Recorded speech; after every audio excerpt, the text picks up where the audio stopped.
Hi, Capricorn. Welcome to your Leo season, August 2025 reading. I'm Susan, your intuitive, and let's get started. I heard something, take a new perspective. I've been thinking about doing this for a while. A lot of cards just fell out. So let's get into it. I actually quite enjoy that I'm not looking at the camera. I will have a setup soon where it will be easier, but actually not seeing my face is extremely helpful. And that's something I learned recently, that being able to see your face when you're filming or doing something is not natural.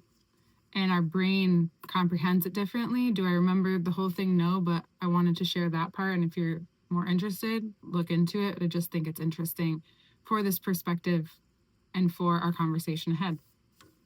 So first cards out, we have the Six of Wands. We have the Eight of Pentacles, the Eight of Cups, and the Three of Pentacles. That's the only thing. I have to really... Oh, I can actually see them on my phone. Okay, so we still have more, but let's get started here. The Six of Wands, the Eight of Pentacles, Eight of Cups, Three of Pentacles. So you're moving forward into a time where confidence comes from the energy that you've put into what you value from where you're coming from. Whatever cycle could be or feels like it's ending at this time. And you put in a lot of hard work. You put in a lot of time. You put in a lot of energy. Very Saturn-based words and perspective. But this is needed. Whatever you went through to get yourself here into this era where you feel like you can do anything, and you can feel like you can move forward with your heart open and the confidence and security within yourself. Well, that may bring a decision. That decision may impact the energy that you put into what's to come.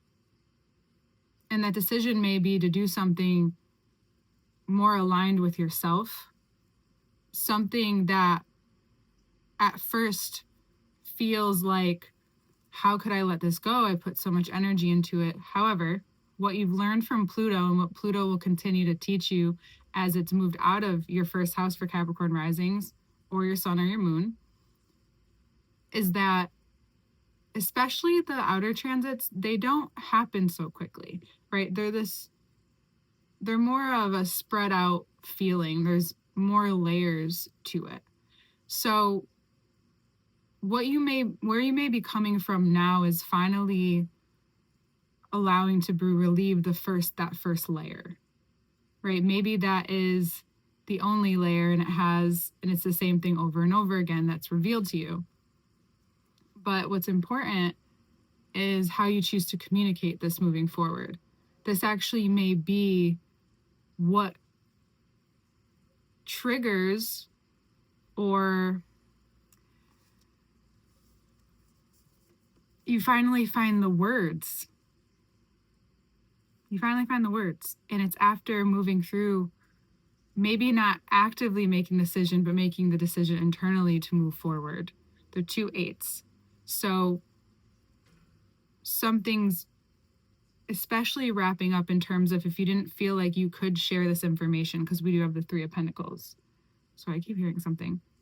So what this Three of Pentacles says, and then the 4 right after, is that you're speaking from a place of what you have built. You have built something stable, but it's causing constriction. And that's what you're finding through your ability to communicate. We have Mercury in retrograde in Leo. For Capricorn risings, that's in your 8th house. This makes sense. That this layered, and we'll continue to talk about it into the next month, because a few years ago, Venus was in Leo, in and out of this area of your chart. And then it was Mars, 7th and 8th house, all depending on your chart. And now we have Mercury wrapping up there. And there's communication to you about how whatever you're moving through in terms of money and loss, I want you to notice how you feel. Also, do you feel guilty for feeling lighter?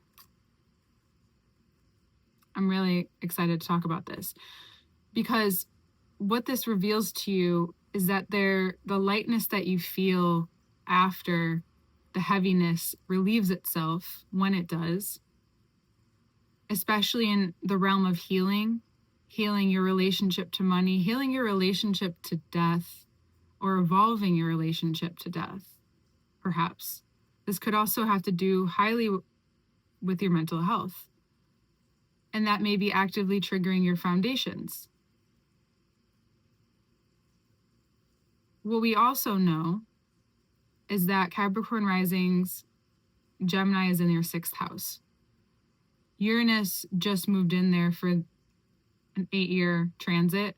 Venus has been there lately and will soon on the 6th of August move into your opposition of Cancer in the 7th house. So what this time is revealing to you that is the more that you spend time focusing on, this is also what this is saying, what you feel confident about and adding to your values, it just makes every decision you move forward with easier.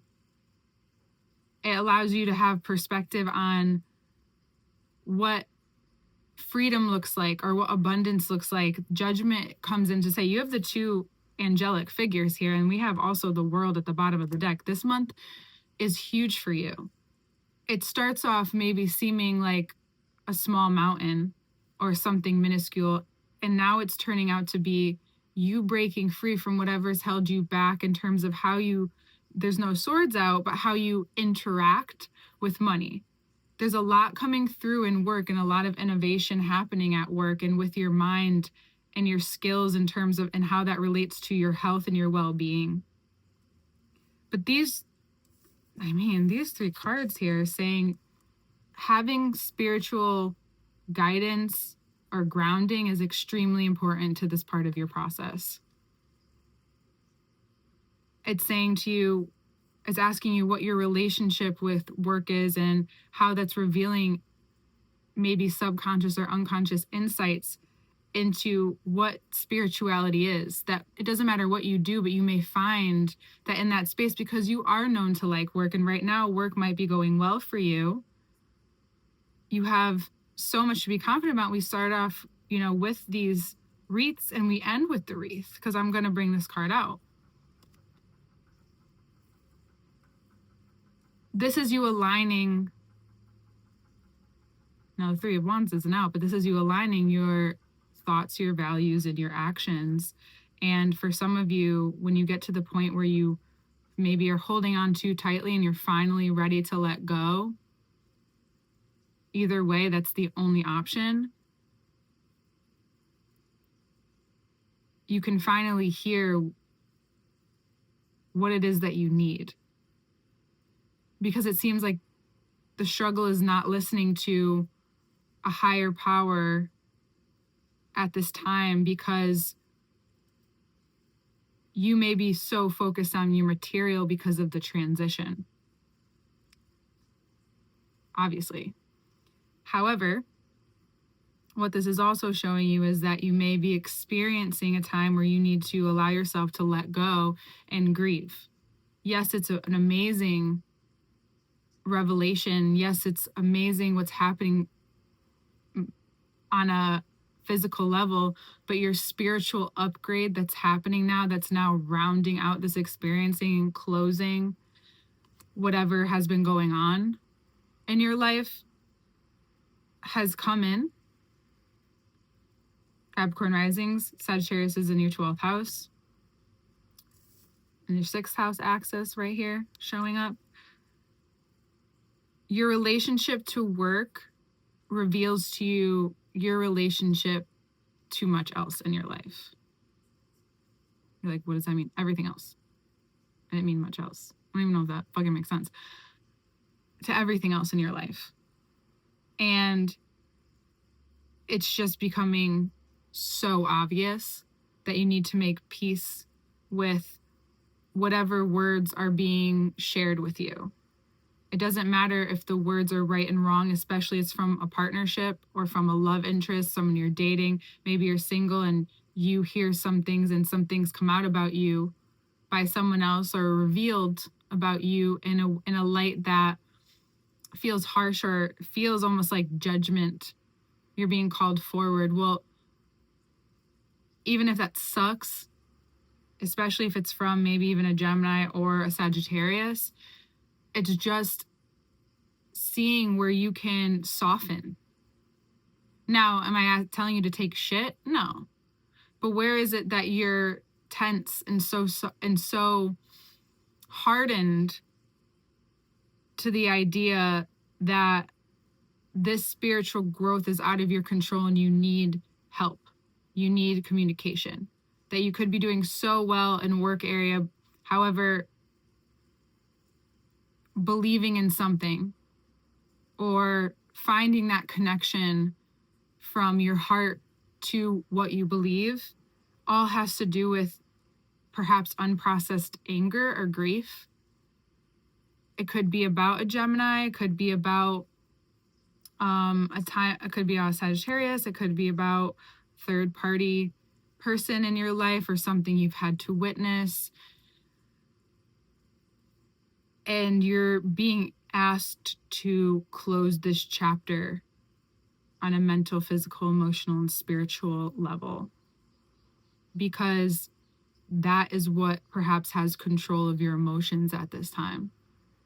And avoiding it in work isn't going to help, because you're also having transitions there. And even again, if they're for the better, that still is going to cause some kind of discomfort or disruption in your life. And what's important is that Uranus being in this place of work is going to have you focused there. Of course, it's going to light up different things. However, your connection to life is also just as important and will probably give you so much intuitive insight to your work.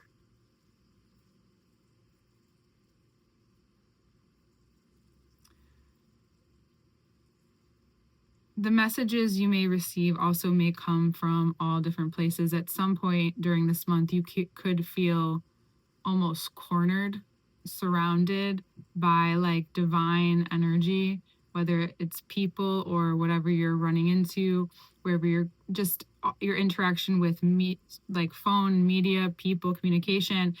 And I think it helps you surrender. I think maybe at one point it might make you explode.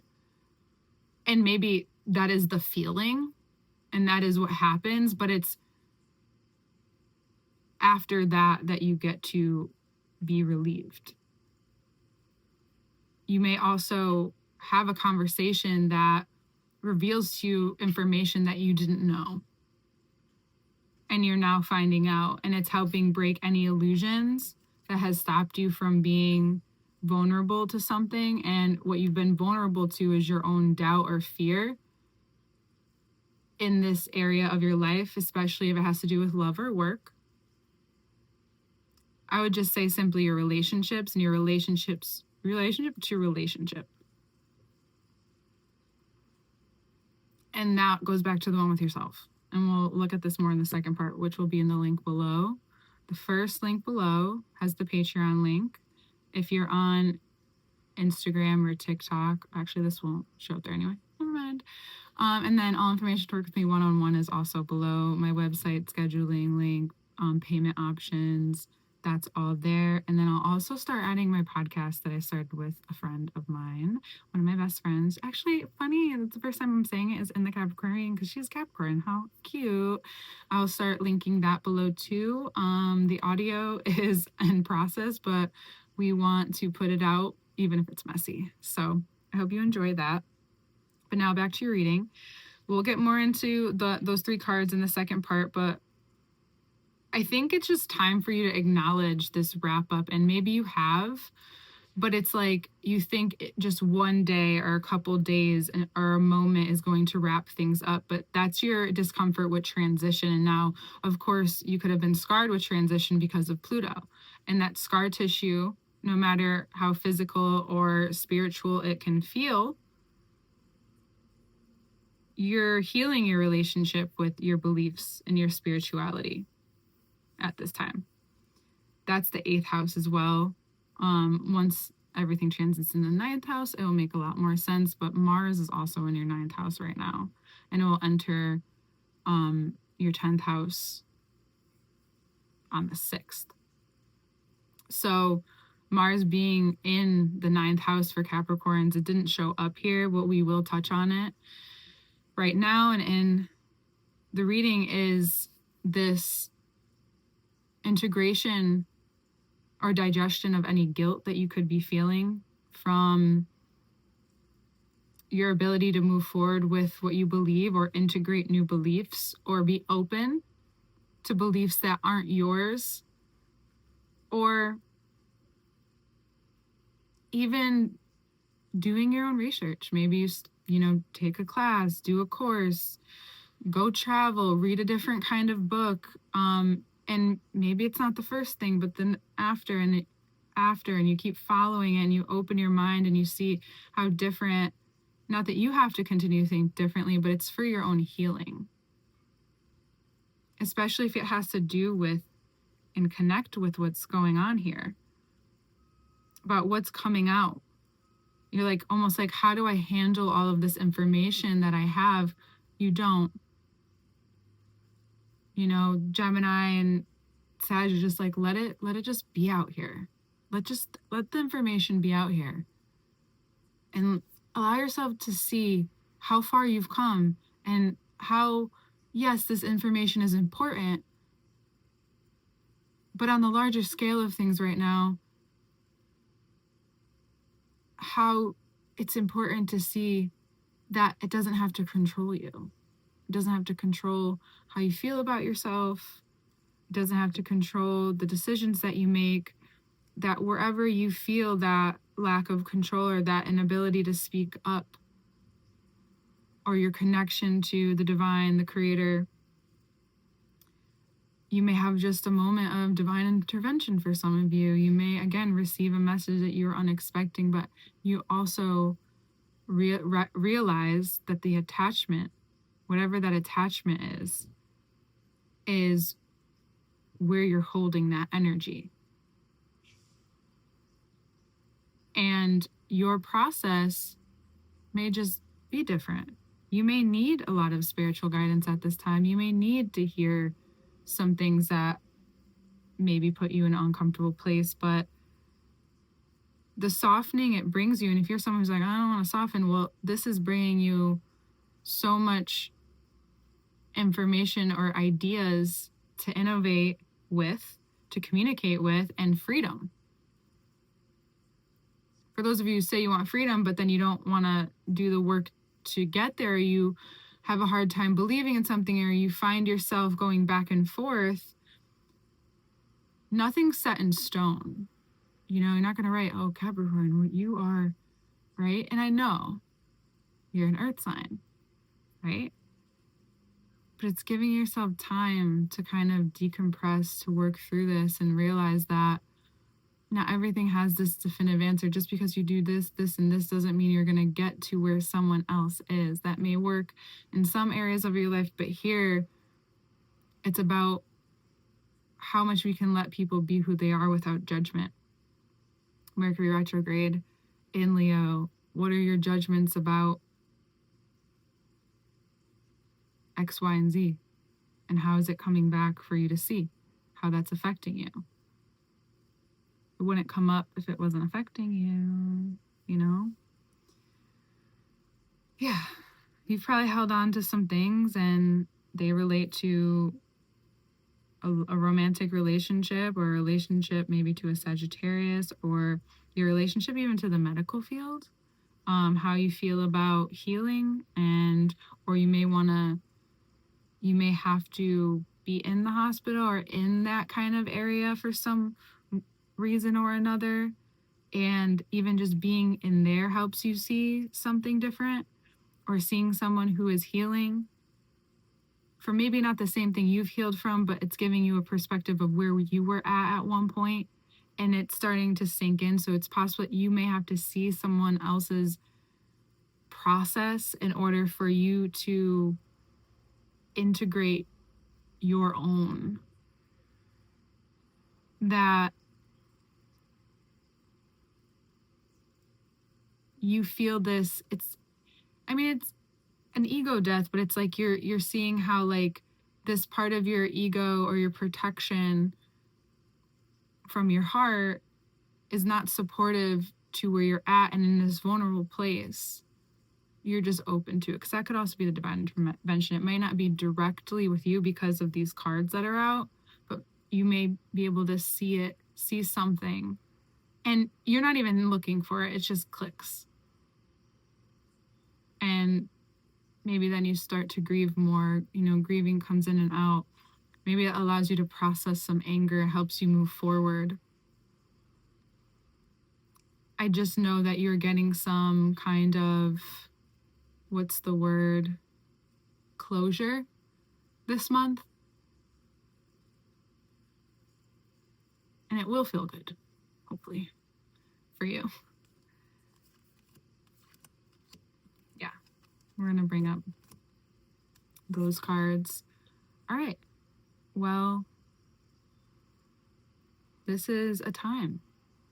And I don't think you're overwhelmed by this process. I think you're finally ready for whatever change is afoot within you, and how that has you make decisions outwardly, how that allows you to be more free with your speech, which then allows you to be open to information that, even if it's not true, it triggers or affects you in a way where it has you look at something in a way that you've needed to look at it. And it allows for healing and closing a time or a space or a portal in your life that did what it did. And perhaps it will come up, but it feels very powerful and peaceful, might I say. So the exposure that you have on the world, especially the people closest to you, or your foundations and your conditioning or your emotional security, is coming from allowing yourself to be seen no matter what the lighting is, because either way you're loved as well. Either way, even though I know that feels harder on the inside. So if you have any struggle there, now's the time to talk, even if it feels messy. All right, Capricorn, we'll see you next time. Oh, we'll see you in the second part. We'll see you there.